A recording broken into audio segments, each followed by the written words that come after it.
Hi friends, അസ്സലാമു അലൈക്കും. Welcome to തസ്നീസ് വേൾഡ്. അപ്പോൾ ഞാൻ ഇന്ന് വന്നിട്ടുള്ളത് ഒരു അടിപൊളിയായിട്ടുള്ള മഞ്ഞച്ചോറിൻ്റെ റെസിപ്പി ആയിട്ടാണ്.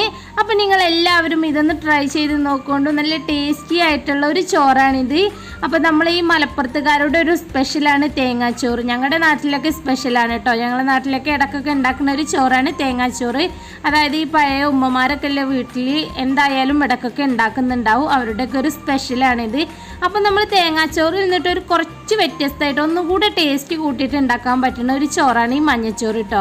എനിക്ക് തേങ്ങാച്ചോറിലേറെ ഒന്നും കൂടെ ഇഷ്ടം ഈ ഒരു മഞ്ഞച്ചോറാണ്. അപ്പോൾ നിങ്ങളെല്ലാവരും ഇതൊന്ന് ട്രൈ ചെയ്ത് നോക്കുകൊണ്ടോ. നമുക്ക് ഉണ്ടാക്കിയെടുക്കാനൊക്കെ സിമ്പിളായിട്ടുള്ള ഒരു ചോറാണിത്. അപ്പോൾ ഇതെങ്ങനെയാണ് തയ്യാറാക്കിയെടുക്കാമെന്ന് നോക്കാം. അതിനായിട്ട് ഞാനിപ്പോൾ ഇത് കുക്കറിലാണ് തയ്യാറാക്കിയെടുക്കുന്നത്. നിങ്ങൾക്ക് വേണമെങ്കിൽ സാധാ ഒരു ചെമ്പിലൊക്കെ ഇത് തയ്യാറാക്കിയെടുക്കാം. അപ്പോൾ ഇതാ ഞാനൊരു കുക്കർ വെച്ചിട്ട് അതിലേക്ക് ഒരു ടേബിൾ സ്പൂണ് സാധാ വെളിച്ചെണ്ണയാണ് ഒഴിച്ചു കൊടുത്തിട്ടുള്ളത്. അപ്പോൾ വെളിച്ചെണ്ണ ചൂടായി വരുമ്പോൾ നമുക്കിതിലേക്ക് ഒരു 2 ഏലക്കയും അതുപോലെ ഒരു 4 ഗ്രാമ്പു, ചെറിയൊരു കഷ്ണം പട്ടയും കൂടെ ഒന്ന് ചേർത്ത് കൊടുക്കാം. എന്നിട്ട് അതെല്ലാം കൂടെ ഒന്ന് നന്നായിട്ടൊന്ന് മിക്സ് ചെയ്തിട്ട് അത് ഏകദേശം ചൂടായി വരുമ്പോൾ നമുക്കിതിലേക്ക് ഒരു സവാള, ഒരു മീഡിയം സൈസ് സവാള ചെറുതാക്കിയിട്ട് കനം കുറച്ച് കട്ട് ചെയ്തിട്ട് വേണം ഇതിലേക്ക് ചേർത്ത് കൊടുക്കാനായിട്ട്. എന്നിട്ട് ഇത് സവാള ഒന്ന് നന്നായിട്ടൊന്ന് വഴറ്റിയെടുക്കാം. അപ്പോൾ നമ്മൾ സവാള ബ്രൗൺ നിറാകുന്നത് വരെ വഴറ്റിയെടുക്കൊന്നും വേണ്ട, ജസ്റ്റ് ഒന്ന് വാടി വന്നാൽ മതി. എന്നിട്ട് നമ്മൾ ഇതിലേക്ക് കുറച്ച് കറിവേപ്പിലയും കൂടെ ഒന്ന് ചേർത്ത് കൊടുക്കാം. അപ്പോൾ കറിവേപ്പിലൊക്കെ ചേർക്കുമ്പോൾ നമ്മുടെ റൈസിന് നല്ലൊരു ഫ്ലേവർ ആയിരിക്കും, അതുപോലെ നല്ല ടേസ്റ്റി ആയിരിക്കും കഴിക്കാൻ. അപ്പോൾ ഇതാ നമ്മുടെ സവാളൊക്കെ ഏകദേശം ഒന്ന് വഴണ്ടി വന്നിട്ടുണ്ട്. അപ്പോൾ ഇത്രയും ആയി കിട്ടിയാൽ മതി കേട്ടോ സവാളയൊക്കെ. ഇനി നമുക്ക് ഇതിലേക്ക് ഒരു 3/4 ടേബിൾ സ്പൂൺ വലിയ ജീരകത്തിൻ്റെ പൊടി ഒന്ന് ചേർത്ത് കൊടുക്കാം. ഇനിയിപ്പോൾ നമ്മുടെ കയ്യിൽ വലിയ ജീരകത്തിൻ്റെ പൊടിയില്ലെങ്കിൽ നമുക്ക് 1 ടീസ്പൂണ് വലിയ ജീരകം പൊടിക്കാതെ ഇട്ട് കൊടുക്കാം. പക്ഷേ നമ്മുടെ കുട്ടികൾക്കൊക്കെ ചിലപ്പോൾ ചോറിൽ ജീരകം കടിക്കുമ്പോൾ അത്ര ഇഷ്ടപ്പെടില്ല. അപ്പോൾ അതുകൊണ്ടാണ് ഞാൻ പൊടി ഇട്ട് കൊടുത്തിട്ടുള്ളത്. ഇനി നിങ്ങളുടെ കയ്യിൽ പൊടിക്കാത്തല്ലെങ്കിൽ അങ്ങനെയും ചേർത്ത് കൊടുക്കാം. പിന്നെ ഇതിലേക്ക് ഒരു 1/2 സ്പൂണ് മഞ്ഞൾപ്പൊടി ഒന്ന് ചേർത്ത് കൊടുക്കാം. നമ്മുടെ ചോറിന് നല്ലൊരു മഞ്ഞ കളർ കിട്ടാൻ വേണ്ടിയിട്ടാണ് നമ്മൾ ഈ മഞ്ഞൾപ്പൊടി ചേർത്ത് കൊടുക്കുന്നത്.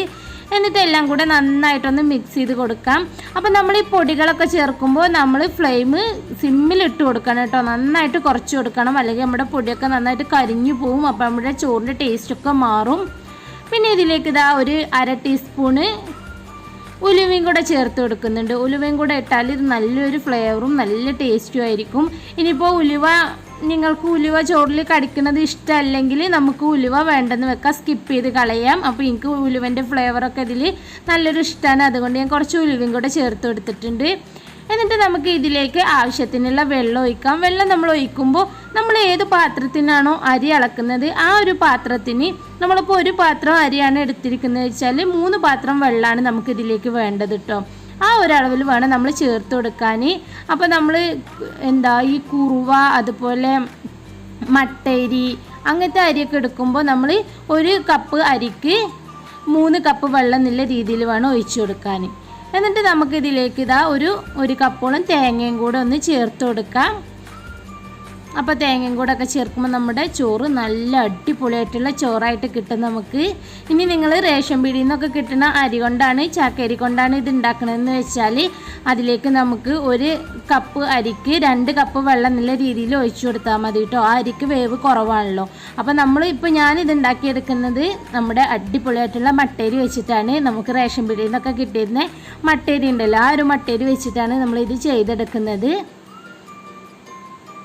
ഇനി നമുക്ക് ഈ വെള്ളം നന്നായിട്ട് തിളക്കുമ്പോൾ ഇതിലേക്ക് നമ്മൾ ഊറ്റി വെച്ചിരിക്കുന്ന അരി ഒന്ന് ഇട്ട് കൊടുക്കാം. അപ്പോൾ നമ്മൾ ഇതിലേക്ക് ഉപ്പിട്ട് കൊടുത്തിട്ടുണ്ട് കേട്ടോ. അപ്പോൾ ഉപ്പ് എത്രയാണോ വേണ്ടതെന്ന് നോക്കിയിട്ട് അതിനനുസരിച്ചിട്ട് നമുക്ക് വെള്ളത്തിലേക്ക് ഉപ്പൊന്ന് ചേർത്ത് കൊടുക്കാം.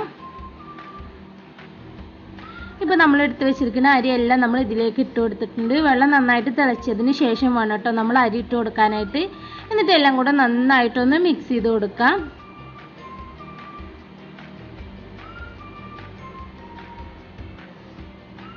ഇപ്പോൾ ഇത് ഏകദേശം നന്നായിട്ട് മിക്സ് ചെയ്ത് കൊടുത്തിട്ടുണ്ട്. ഇനി നമുക്കിതിലേക്ക് 1 ടേബിൾ സ്പൂൺ നെയ്യും കൂടി ഒന്ന് ഒഴിച്ചു കൊടുക്കാം കേട്ടോ.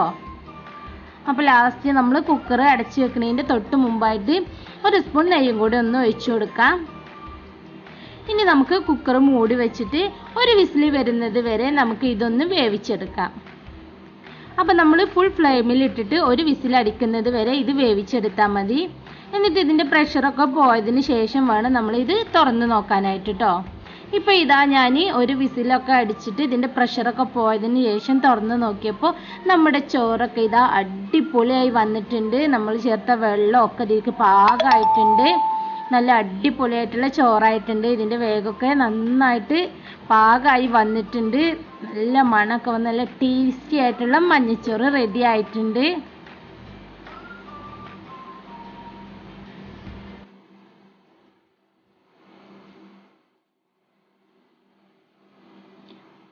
അപ്പോൾ ഇതാ നമ്മുടെ മഞ്ഞച്ചോറ് ഇവിടെ റെഡി ആയിട്ടുണ്ട്. അപ്പോൾ നമ്മുടെ ചോറ്റിലേക്കുള്ള കോമ്പിനേഷൻ എന്ന് പറയുന്നത് ഇതാ ഇതുപോലെ നല്ല അടിപൊളിയായിട്ടുള്ള ബീഫ് റോസ്റ്റ് ആണ് നമുക്ക് ഇതിലേക്ക് കോമ്പിനേഷൻ ആയിട്ടുള്ളത്. ഈ മഞ്ഞച്ചോറിലേക്ക് ബീഫാണ്, ചിക്കനിലേറെ ഒന്നും കൂടി ടേസ്റ്റി ബീഫ് കൂട്ടി കഴിക്കുന്നതാണ് കേട്ടോ. അപ്പോൾ ഇതുപോലെ നല്ല അടിപൊളിയായിട്ട് റോസ്റ്റ് ചെയ്ത ബീഫും പിന്നെ ഇതാ കുറച്ച് തൈരിൽ നമ്മൾ കുറച്ച് ഉള്ളിയൊക്കെ വെട്ടിയിട്ടിട്ട് തൈരും കൂടെ ഉണ്ടാക്കിയെടുത്തിട്ടുണ്ട്, അതും പിന്നെ ഇതിലേക്ക് ഒരു പപ്പടവും കൂടെ. അപ്പോൾ ഇതാ നമ്മുടെ അടിപൊളിയായിട്ടുള്ള മഞ്ഞച്ചോറും അതുപോലെ ബീഫ് വരട്ടും ഒക്കെ ഇവിടെ റെഡി ആയിട്ടുണ്ട്. അപ്പോൾ നിങ്ങളെല്ലാവരും ഇതൊന്ന് ട്രൈ ചെയ്ത് നോക്കണം, എന്തായാലും നിങ്ങൾക്ക് ഇത് ഇഷ്ടപ്പെടും.